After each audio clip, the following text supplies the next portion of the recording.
If you work in the trades, there's a good chance that the Ford Transit has been part of your working life at some point. It's been a workhorse for decades, reliable, familiar, and seemingly everywhere. So when Ford announced an all-electric version of the Transit Custom, the question wasn't really, is this a capable van? It's, does it still feel like a Transit? Having spent time behind the wheel, the short answer is yes. Before we get into the driving, it's worth knowing what you're choosing between, because there are a lot of options. The e-Transit Custom comes in a range of seating configurations, lengths, and heights. The regular version gives you 2 or 3 seats up front and full access to the cargo space. That's the one most of you will go for. I drove the double cab in-van model, which has 2 rows of seating for up to 6 people. Useful if you regularly need to carry crew, but be aware it eats into your cargo volume behind the bulkhead. So think carefully about whether those extra seats are really worth the trade-off. If you need passengers and a full cargo length, keep an eye out for the multi-cab model. It seats up to 5 but uses an L-shaped cargo area so you can still carry longer items alongside your passengers. The 2026 models have had a range boost, up to around 230 miles on a full charge. Earlier models, 2022 to 2025, top out at around 209 miles.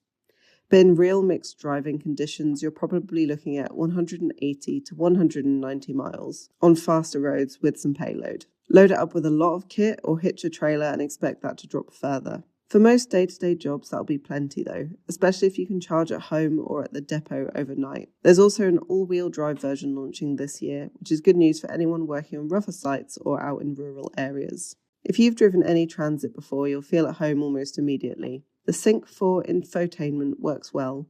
The driver assist tech makes parking nice and easy, and this is where being electric really counts. The motor gives you a smooth, confident pull away from junctions and when you're merging. When you've got a van full of tools and materials, that kind of torque is very useful. One thing my front seat passengers did flag is that the seats aren't the most comfortable for longer trips. It's less of an issue for short local runs, but worth knowing if your team spends a lot of time on the road.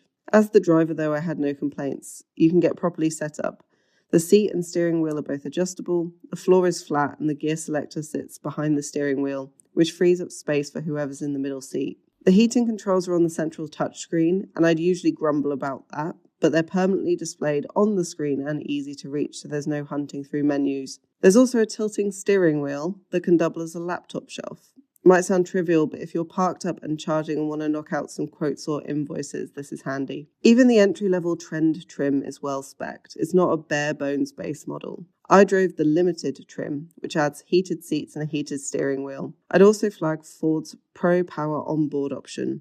It turns the van into a mobile power source for tools and equipment.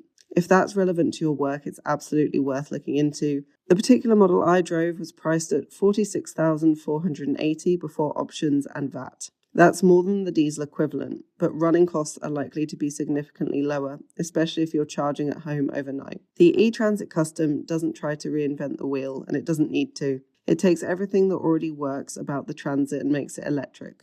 It's familiar, easy to drive, and more refined than you might expect. If the range stacks up to your typical working day, the 2026 models especially are well worth consideration.